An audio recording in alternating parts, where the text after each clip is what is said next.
Continuamos compartiendo el tablero, son las 14:12 y Martín ya hace la seña del ok. Me parece que ya está en conexión Diego Sacchi. Él es editor y columnista, ¿no?, de La Izquierda Diario en la sección internacional. Hola Diego, ¿cómo te va? Hola, ¿cómo están? Buenas tardes. ¿Qué tal, Diego? Buenas tardes. Gracias Diego por contestarnos siempre y estar ahí a disposición. Bueno, para no perder tiempo, digo, queríamos un poco hablar sobre las elecciones de Colombia, ¿no? El domingo pasado fueron las elecciones allá en Colombia y se llegó a un balotaje entre Gustavo Petro y Rodolfo Hernández. ¿Qué nos podés comentar de estos resultados, Diego? Bueno, la elección la terminó ganando Gustavo Petro, un poco inesperado, porque las encuestas y los principales analistas políticos decían que el voto de la derecha, que había reunido en la primera vuelta entre los distintos candidatos mucho más votos que Petro, iba a terminar inclinando la balanza a favor de Hernández, y finalmente lo que terminó pasando fue lo contrario. Petro hizo una muy buena elección, subió alrededor de más de 2 millones de votos, lo que le permitió superar en una elección muy polarizada y quedarse con la presidencia. El dato es que es por primera vez una fuerza de centroizquierda, o en Colombia se dice que Petro es un candidato de izquierda, gana la presidencia.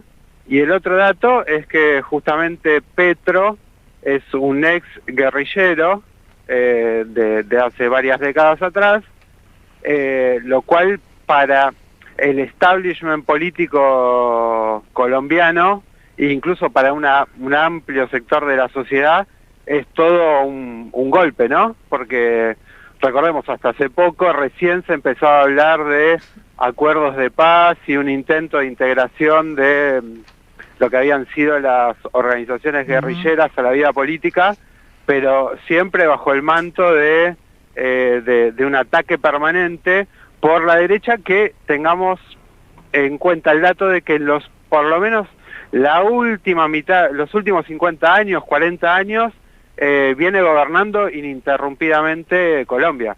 Ajá. Claro.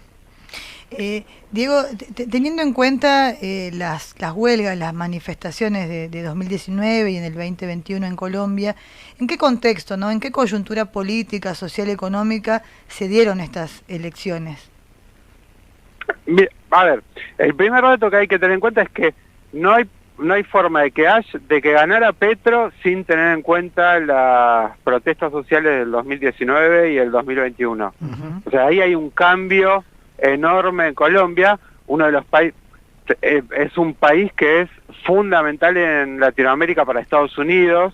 Durante mucho tiempo, mediante la guerra primero contra la guerrilla y después la guerra contra el narco, fue un país en donde se intentó mantener una estabilidad, fundamentalmente por el papel que juega en la región para Estados Unidos, y siempre se mostró como un ejemplo, un modelo para la región de lo que había sido la aplicación de los planes y las políticas neoliberales. Entonces las protestas del 2019 y del 2021, que son algo inédito para ese país, marcaron evidentemente que un sector importante de la sociedad ya no apoyaba el modelo colombiano, fundamentalmente los sectores más pobres, los jóvenes, que, es un país con una altísima tasa de informalidad. Entonces, eso que se expresó en las calles no encontró otra forma de expresión, porque las protestas fueron menguando, que la votación a favor de Gustavo Petro, que en la jornada de 2019 y 2021 más bien había cumplido un papel moderado, ¿no? Siempre había llamado a dejar las calles y negociar con el gobierno. Recordemos, el gobierno de Iván Duque estaba en una represión muy dura contra las protestas. Pero bueno, Petro evidentemente expresó una forma de cambio por izquierda. A ver, Hernández también expresaba ese descontento por derecha, porque era una persona que no tenía nada que ver, o por lo menos se presentaba como que no tenía nada que ver con los partidos tradicionales. Ese es otro dato de la elección. Los partidos tradicionales del establishment político colombiano salieron muy en crisis. Entonces, las protestas, tanto por izquierda, podríamos decir, como por derecha, terminaron expresándose en el balotaje y en esta polarización con dos actores inesperados. Claro. Perdón, lo último que decías, Diego, por Hernández, vi que Milei viajó el domingo a acompañarlo. Claro, Milei digamos que anticipó, podríamos decir que, como dijo Miriam Bregman, Yeta, porque... Además de vagoneta, Yeta. Claro, viajó unos días antes a decir que no había que votar a Petro y de hecho manifestarse a favor de Hernández, y terminó dándose lo que nadie esperaba, que era que Petro lograra conseguir 2-3 millones de votos más para ganar el balotaje.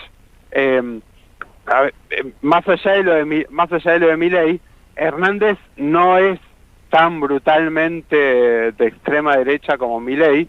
Incluso tenía en parte de su programa político algunas medidas sociales, como para responder a lo que había pasado en Colombia, que fueron años de protestas y manifestaciones muy duras.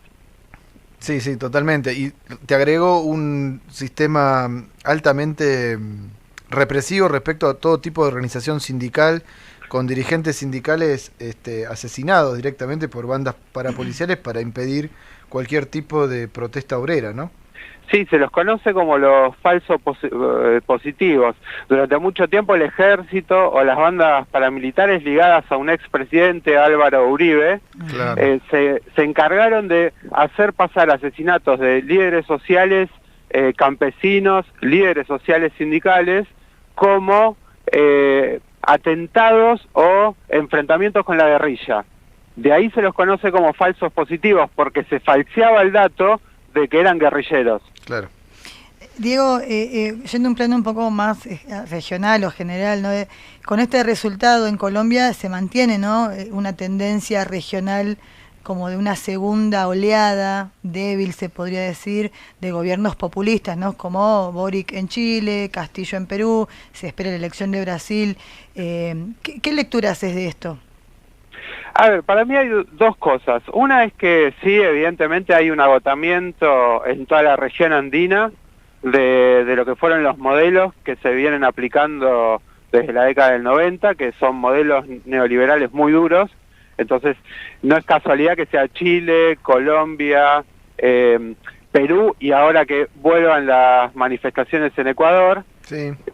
Tiene que ver esto también, sí, evidentemente, con lo que se llama una segunda ola de gobiernos progresistas, para mí con mucho más límites que la primera, que lo que fue la primera de Lula, Kirchner y otro, o Chávez en Venezuela. Evo Morales, claro. Claro, esta segunda ola tiene muchos más límites, fundamentalmente porque se instala en una situación económica mucho más delicada, pero también en un contexto social mucho más convulsivo. El diario, el New York Times, decía que hacía como un análisis de que lo que mostraban todas estas elecciones es que hay una crisis muy importante de los proyectos del establishment político y empresarial en Latinoamérica, que no era que solo expresión del descontento, sino que había una crisis más profunda. Me parece que tanto para Boric, o el mismo Petro ahora, la dificultad empieza a estar con que hay grandes expectativas de cambio, pero al mismo tiempo ellos no terminan de romper con los modelos económicos que durante años se dieron, o formatearon la economía chilena o colombiana, y un poco también podemos llevarlo a la dificultad que encontró Alberto Fernández en nuestro país, ¿no? Un gobierno que subió con muchísimas expectativas, pero que las va defraudando a medida que pasa el tiempo. Claro, Claro, claro, tal cual. Bueno, por último, Diego, vos mencionaste un poco Ecuador, también queremos preguntarte, ¿no? Por la situación, ya van 9 días de protesta y de una feroz represión. ¿Puedes comentarle a nosotros, a la audiencia, por qué se están dando estas manifestaciones?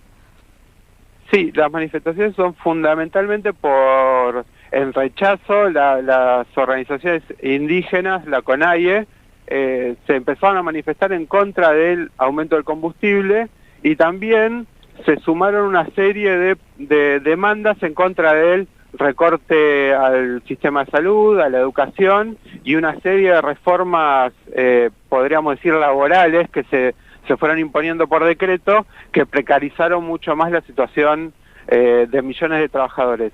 Ese es el contexto. Comenzaron como manifestaciones de estas organizaciones indígenas, se fue sumando sectores del movimiento estudiantil en las principales ciudades, y lo que se está viviendo ahora es una crisis muy importante para el gobierno de Guillermo Lasso, que en algún momento muchos lo compararon con Macri, con Mauricio Macri. Perdón, era un banquero Lasso, ¿no? Era un banquero, sí. Sí, y ganó fundamentalmente por el descontento que había con el gobierno de Lenín Moreno, en su momento puesto por Rafael Correa, que lo que había hecho básicamente fue firmar un acuerdo con el FMI, endeudar el país y empezar a aplicar un plan de ajuste. Cualquier parecido, cualquier cosa que le suene. Perdón, y te agrego, Diego, que es el país, ese podría ser el país ideal de Milei porque está dolarizado. Claro, bueno, es un gran problema. A ver, el aumento, se calcula que un trabajador que cobra un promedio de 450 a 500 dólares, pero el valor de la canasta básica supera los 700. Claro, bueno. Esto en el contexto de que hay inflación, como empieza a haber en todo el mundo, y hay un aumento muy importante de los combustibles.